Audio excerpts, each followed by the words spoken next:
The most common blockage that you see that stops people from growing their business even when they're working hard.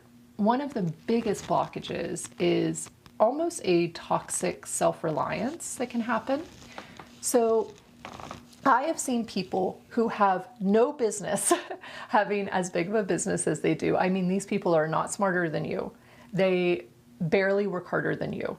Like, these are people that just lucked into a lot of this. It feels like looking from the outside, but the thing they figured out early was how to delegate and how to get qualified people in that were smarter than them in certain areas and get those people to do those jobs and pay them for them, right?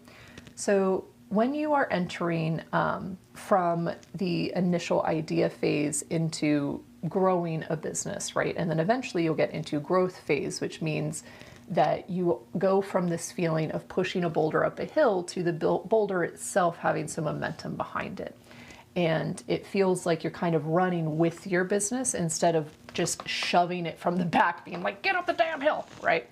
When you start reaching that point, people who got to that point all by themselves, making all the money by themselves, taking all the hits by themselves, especially if they feel socially isolated, etc., and they will, at that moment, keep doing the behavior that got them there. They will keep running themselves into the ground and think that that's the answer for handling the momentum of their business. But what you're actually doing is self-sabotaging and sabotaging your business. There comes this critical mass where you have to start taking that money and giving it to other qualified people. This is beautiful for the economy.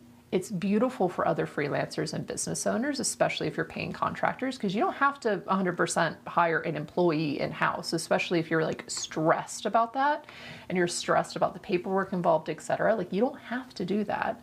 But some people do feel better with that. They feel better being able to go to an office and talk to those people and collaborate with them more tightly and train them more tightly in person, right? So whatever your comfort zone is, regardless, hiring people is the answer to your problems when you are pushing and the business starts having its own momentum. Because if you don't hire people, and then you will start taking all of that momentum that you've poured into this business, and it's just like the reason why the boulder analogy works is because as you are pushing on your business over time, you're not going to see a ton of results. And when you start to see them, it's because there's been this compounded pressure that has been creating momentum in the business. So once you get to a certain point, you will realize that that momentum is pushing harder and faster than you as a singular person can handle. And you won't realize it at first. At first, you're going to be throwing yourself into a wall, hitting burnout well after you hit burnout. And then you're going to be like, oh shit, I can't do this. And you will slow down, but the business will take a minute to respond to you and it will keep going. And that's when you're going to crash out, like emotionally, etc. So to avoid all of the things that I just said, that worst case scenario, when you find yourself with the financial means to hire and you've noticed that momentum in your business and the systems you've created start working, that is a perfect time to hire. Lots of people hire earlier than that. So whenever you are able to hire, whenever you have the financial means to hire, then that's a great time to do it. For digital-based businesses, your first hire will usually be a virtual assistant. This is somebody who is a multi-skilled person who has a jack of all trades type of mentality, master of none usually though, and so you usually need to work with them to figure out some kind of system.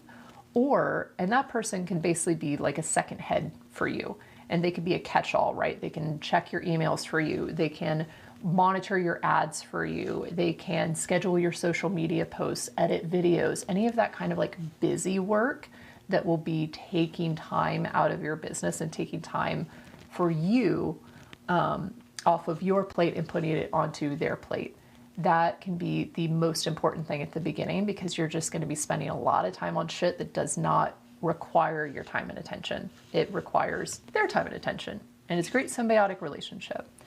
After then, you want to bring in your specialists. So somebody who can champion sales, someone who can champion specific verticals for you that are more, should I say, intellectually specific in a specific category. So this person has very detailed experience in a particular category for a certain number of years, and they tend to be smarter than you, more experienced than you, can help guide you in these particular areas.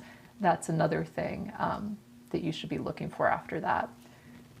But with that being said, you do want at least enough knowledge in that category to be able to know if somebody's bullshitting you or if somebody's for real.